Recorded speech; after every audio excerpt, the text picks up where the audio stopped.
Kumba was cast out for being different, but now he's the only one who can save his herd from extinction. The story kicks off in a vast desert called the Karoo, where a herd of zebras lives behind a massive fence they built to keep out any outsiders. Their pride and joy is a small watering hole, which happens to be the only source of water for miles in every direction. Life is simple until the leader's wife goes into labor, and a messenger rushes to find the chief Seiko. When Seiko arrives, he finds his newborn son, but he is stunned by the little guy's appearance. Because only half of his body has stripes, while the other half is completely plain. The rest of the herd starts mocking the foal right away, making Seiko feel uneasy and even a bit ashamed of his own kin. However, the mother comforts her baby, telling him he is absolutely stunning, and naming him Kumba. Despite her love, a superstitious member of the herd claims Kumba is a jinx, saying a half-striped zebra will stop the rain and bring a deadly drought. Sure enough, the lake starts drying up, and the herd is forced to ration every drop.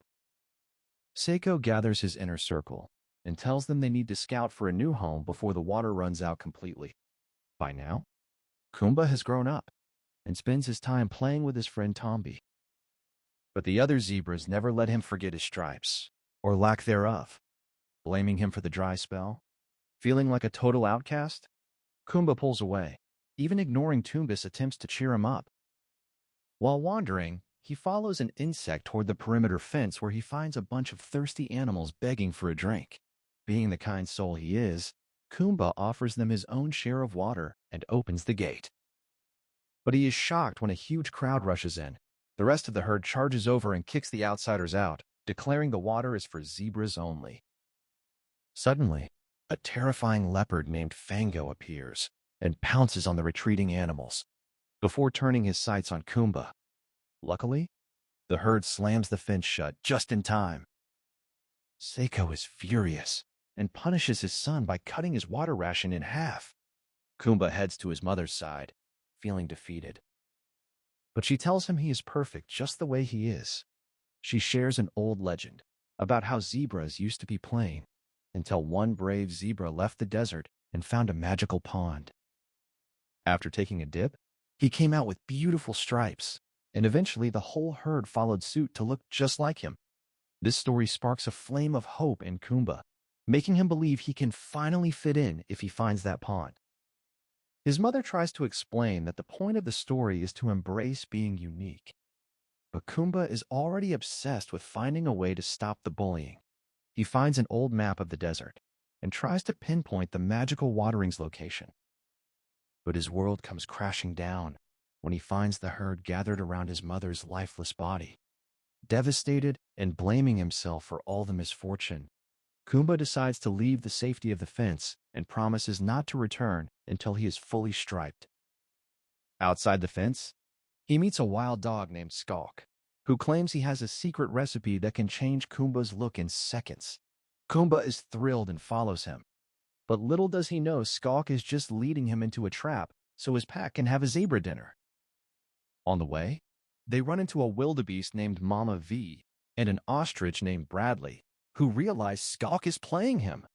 Just as the wild dogs surround them, Mama V steps up and uses her massive strength to fend them off, saving Kumba. After the scuffle, Kumba tells them he is heading to the magic pond to change his skin. And since Mama 5 and Bradley are dying of thirst, they decide to team up for protection. Bradley covers their tracks as they go. While back at the herd, Seiko realizes his son is gone. Tombi wants to go after him, but Seiko insists on handling it himself. Meanwhile, Fango the leopard tracks down Skalk and threatens to eat him unless he leads him to the half-striped zebra. Skalk, terrified, agrees to help as Kumba and his crew settle down for the night, unaware that Fango is using his insane sense of smell to close the gap. Seiko reaches the spot where Kumba stayed, but the tracks are gone, and all he finds is Fango's scent leading him to believe the leopard already got his son. He returns to the herd with the grim news, making most of them celebrate because they think the curse is finally lifted and the rain will return. But Tombi refuses to believe Kumba is dead and insists they keep looking somewhere else. Kumba and his friends see a herd charging toward them and think they are predators, so they bolt until they hit. a fence, and find themselves cornered. It turns out to be a group of Springboks on a migration mission looking for a new place to settle. The Springboks help them break through the fence, and Kumba eventually arrives at a gorgeous lake, thinking he has finally found the magic spot. He jumps in, but nothing happens, and he realizes it is just a regular pond. Some friendly animals at a nearby nature reserve explain that this is a tourist trap where animals pose for photos with humans. An old rabbit tells Kumba he knows the way to the real magical pond, but he gets spooked by arriving tourists and runs off. The tourists are fascinated by Kumba's unique look and decide they want him as a trophy. Bradley tries to protect him, but accidentally gets hit by a tranquilizer dart instead. Kumba tries to make a run for it, but the hunters surround him with their trucks and lock him in a cage. The rabbit comes to the rescue, causing the hunters to crash and letting Kumba out. He points toward a distant mountain, where a dangerous eagle lives, claiming the eagle is the only one who knows the path. Despite the warning, Kumba decides to press on. At the same time, Tombi convinces Seiko to head out on a search party because there is still hope. Meanwhile, Fango is still on the prowl, driven by a mysterious obsession with the half-striped zebra. Kumba and his friends reach the Eagle's Mountain, where some small critters warn them to turn back before they get hurt. Suddenly, the eagle swoops down, and Kumba stands his ground, asking for directions. While this is happening, Seiko and the herd decide to move out because their water is officially gone, and they might as well search for Kumba while they look for a new home. Back at the mountain, the eagle is livid and attacks. But Kumba explains he just wants to find the magic pond so he can finally fit in. The eagle feels a pang of sympathy and reveals the pond is located at a place called Nigo Mountain, right next to Fango's cave. Kumba is terrified as the eagle tells the dark backstory of how Fango was born with a bad eye and mocked by his own kind until he found the magic pond, which gave him a super-powered sense of smell. Fango used that power to hunt down everyone who ever made fun of him, and now he lives to hurt others. Despite the fear, Kumba chooses to keep going, but he keeps the secret about Fango's cave from Mama Fifth and Bradley, knowing they would bail if they knew the truth. They eventually reach Nigo Mountain and stop for a rest at a farm where a cranky sheep with huge horns tries to headbutt them out of his territory. The sheep warns them that the path they are on leads straight to doom-making. Mama V and Bradley, suspicious, Kumba finally comes clean about the leopard cave, and his friends are horrified, refusing to go any further. Kumba apologizes for the lie and says his goodbyes, intending to finish the journey alone, but on their way back, Mama V and Bradley are intercepted by Fango, who demands to know where the zebra is.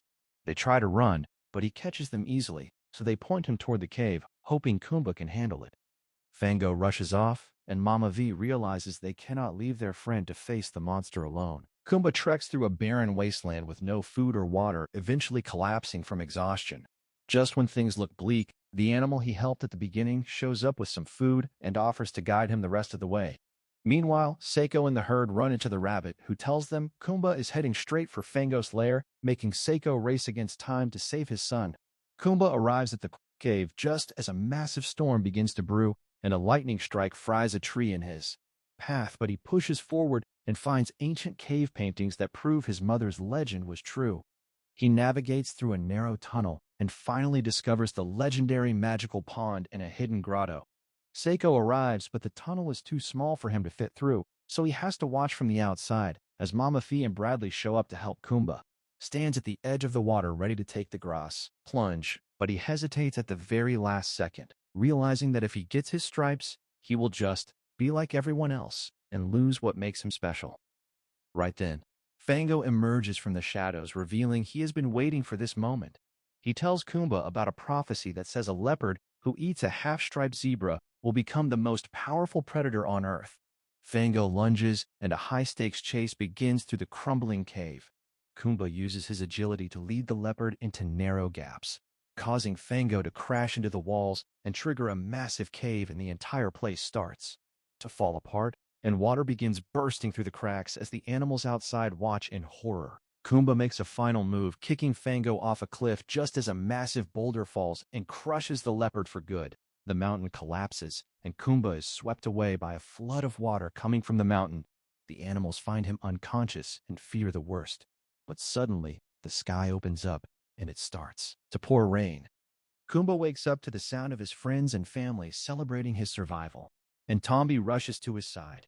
From that day on, all the animals live together without fences or boundaries, and Kumba finally finds peace, realizing he was a hero, not because of his stripes, but because of his courage, and the herd finally sees him for the legend he truly is. Do not forget to subscribe to the channel, turn on notifications so you never miss a new video, and I will see you next time. Take care.